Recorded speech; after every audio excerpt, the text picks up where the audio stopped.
Hello, this is Talking Europe on France24. I'm Catherine Nicholson. Today we are talking money.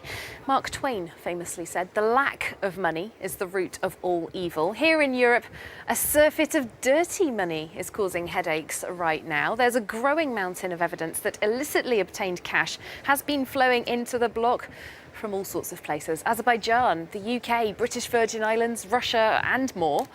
Money launderers now firmly in the sights of the European Commission. In today's programme, we'll be debating how bad the problem is and whether solutions are indeed in the pipeline. We are joined by two guests. French MEP from the Greens Group, Eva Joly, a former public prosecutor and judge known as a specialist in financial crime and corruption cases. Hello to you. Hello. Thanks for being with us. Thank and you for joining us, inviting me. we have from Malta's Labour Party, Alfred Sant, former Prime Minister of Malta, now MEP with the Socialists and Democrats Group. Thank you for being with us. Thank you for inviting me.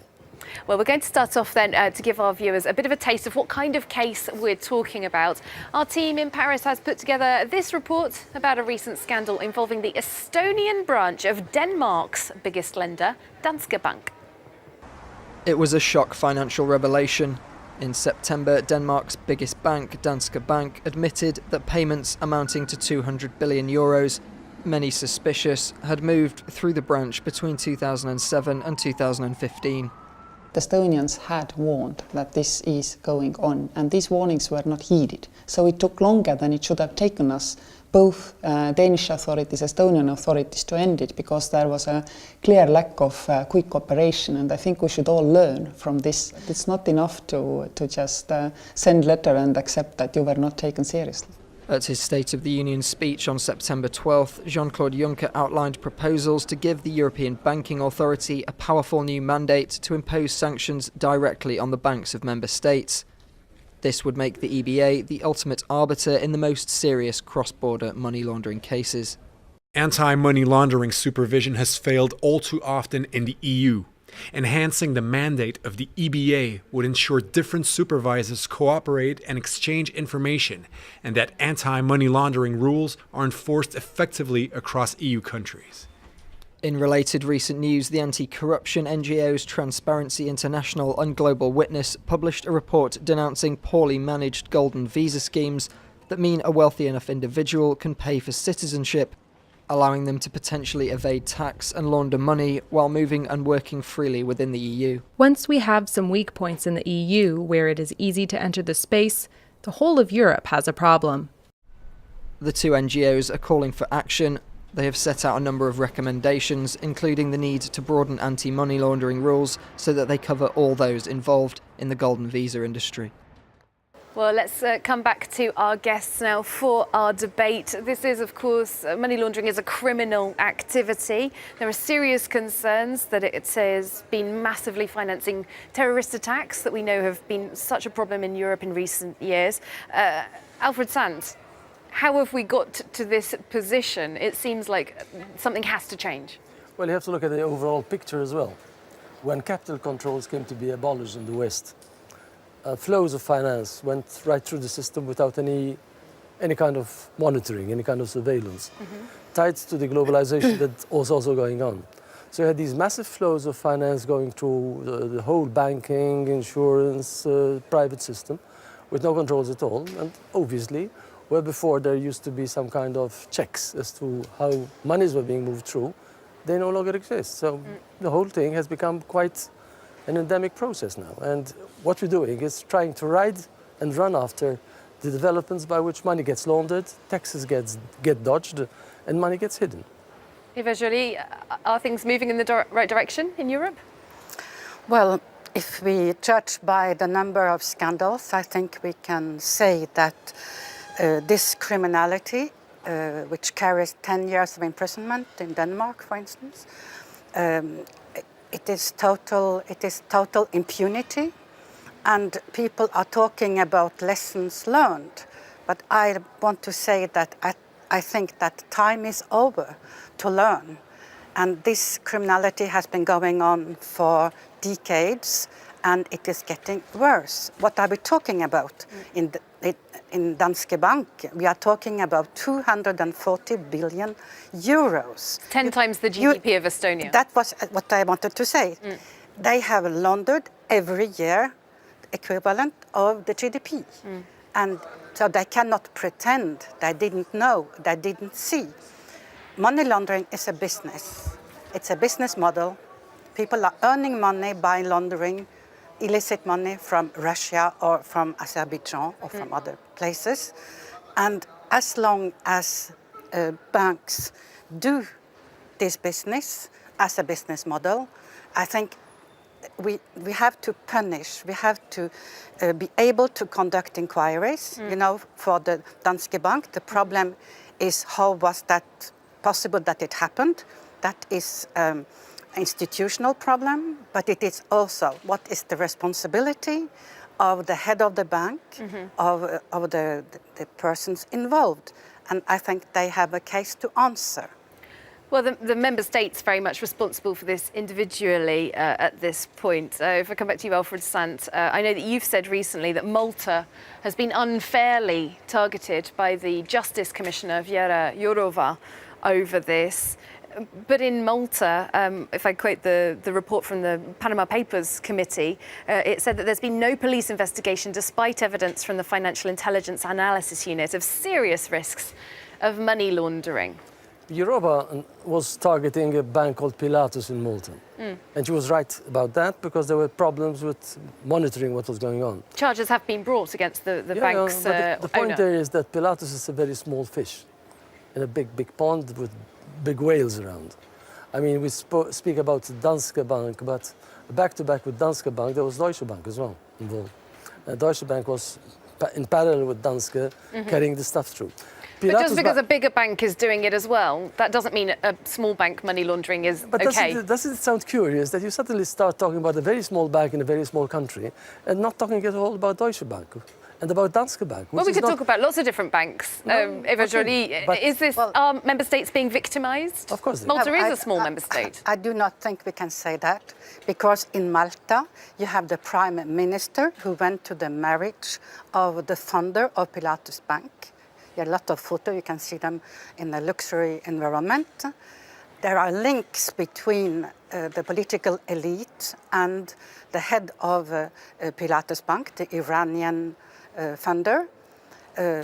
And this is also why Daphne Caruana was killed. So I think in Malta we really have a problem. They are killing journalists, and their regulator are not able to stop the Iranian funder of this bank. They gave him a banking license, and the case only started because this man was arrested by the American authorities. And we know that Daphne Caruana wrote on her blog on the links between this bank and the Prime Minister. And you know what he did? He just made new elections, and he thought that winning the elections made him invulnerable for the accusations. And today they have arrested those who carried the arms against Daphne Caruana, but these people don't have any motivation for killing her, and they are not looking for the backmen. But does it Very serious concerns. I think this is a very tendentious way of presenting facts in Malta. I mean, people who don't know Malta will be very impressed by that.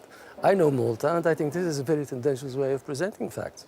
Pilatus Bank was a small investment bank, okay, probably connected to certain ways of doing money deals from Azerbaijan.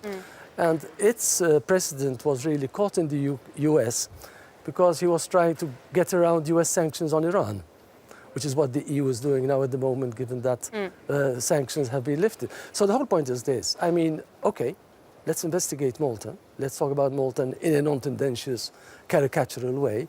But also let's focus on where the big fish are. And the big fish haven't been mentioned by Madame Jourová, for instance. Well, I'm sure you can understand in this programme we're talking about Malta because, of course, you are from Malta. As we said, there are many cases around Europe that are being looked into. In Latvia, in Sweden, in many places. In Germany, in France, and they don't get mentioned. So why are these not being investigated, Eva Joly? Well, looks like white-collar crime is difficult to get convictions. And there is a kind of resistance against starting inquiries. And we could talk about the UK, for instance. You know, the Royal Bank of Scotland. They got 40 billion pounds to get out of the crisis. And they were caught in the Panama Papers, helping rich UK people not to pay taxes. Well, the European Commission has and there is recently no strengthened... inquiry. There is no inquiry. And this is the point. What are they waiting for? Well, currently how many examples do we need to start the criminal inquiries and to have convictions and people sentenced? Well, there are moves currently. The European Commission in July strengthened its anti-money laundering directive, the fifth anti-money laundering directive. In September, we heard Jean-Claude Juncker proposing new powers for the European Banking Authority. Are you on board with these proposals? I am, but you know, the European Banking Authority today, they have 1.8 person to take care of the control of the banks. So you want to see them have massively increased powers? Because there could be problems with that in the member states, surely. Yes, we need to increase the means. It is a good idea to use the European Banking Authority, but the people in the forefront are the national authorities and the national criminal investigations. And this is what is not being done today. And for me, because of the impunity, the total impunity, not only in Malta, but also in England, this is nourishing the populism. Impunity is less in France because of the investigative magistrate and because of the fact that the victims can start the investigations. I mean, well, I'm not trying to hit at France, but for instance, the Cahuzac case, it didn't come through on Jérôme the magistrate. Yeah, it came through the magistrate. But it came through the press, through the media. He was sentenced. He was sentenced. So you know, but that is what you are not doing, because you have the police. You have the police under control. There are no independence, and nothing's happening. So, I mean, it is really a serious problem for Europe. Well, these are strong accusations that we've heard from other quarters as well, not just from Eva Joly, that there's too much political influence in police and judicial matters in Malta. What's your response to that? I think it's an outsider's view that's fed by partisan points from Malta. I mean, I've been living in Malta for a long, long time. I know that there are failings in how the police is being run, how the judiciary sometimes operates, but saying that it's all subject to political manipulation is just said by people who just don't know Malta. So would you support, and do you believe that your country would support greater powers, as we've been talking about, to the European Banking Authority and the Commission? Of course, beyond that, I've been claiming in this Parliament for a long time that the key to doing things is increasing transparency across and insisting on transparency right across. The first step towards surveillance, monitoring and controls, given the fact that we don't have capital controls, which is something I regret. Given the fact that we don't have capital controls, insist on transparency right through and push transparency and insist on that as the first step. Okay, I'd just like to talk about one related issue we heard a little mention in our reports, so-called golden passports or golden residency. 4 member states of the EU sell, essentially, passports, and 12 others sell, for want of a better word, residency. There are commissions for the companies that broker them running into the millions of euros every year. They're very lucrative. Cyprus, for example, has reaped almost 5 billion euros since 2013. Malta, 718 million since 2014. But there are problems. Transparency International, Global Witness recently released a report saying that they open the EU's doors to criminals who are then able to operate all throughout the European Union. I recently spoke to Spain's Europe Minister. We can hear from Luis Marco Aguirreano when I asked him if this was important to Spain's government to crack down on this. Our own government is not going to close an eye on that and is going to follow that very, very closely. Again, I am not a specialist myself, but it's not something which is between the urgencies and priorities of the current government. So not an urgency, not a priority for the Spanish government. Eva Joly, should this be a priority? I think it's a very strange thing that you can sell citizenship. Citizenship is not a commodity, it's a value. So it should not be allowed to sell citizenships. And what we have seen in Malta, in Cyprus and in other places is that the control on the money coming in, where it comes from, how is it that this person want to become a citizen of Malta? There is not controls that are good enough. So the first step should be total transparency on who is getting this citizenship, because it's not only for Malta. They have access to all Schengen area, and it is doors for criminal money coming in. So you're agreeing with the Commissioner Jourova there. Alfred Sant, your group, the Socialists and Democrats, wants to end this. Is that something you support? I'm not so very happy with the citizenship schemes, whatever you want to call them. But I think they're legitimate in the sense that governments that decide to do them, they are legitimately doing it. And in fact, doing it on this kind of basis like Malta and Cyprus are doing it is more transparent than the way France or Austria or Germany do it. They do it underhandedly. There's nothing said, nothing declared, nothing stated. It's just an agreement between the security services or the Ministry of Finance or the President or the Prime Minister to give you, on a certain basis, your citizenship. And that's certainly not transparent. All right, I think we could probably do an entire different debate about this golden passport and residency issue, but I'd like to thank you both. We have run out of time. Thank you for taking part in our debate today. Alfred Sant and Eva Joly, thanks both. Thanks to you as well for watching. That's where we're going to wrap up our programme for this week. We'll see you soon here on France 24 for more European news.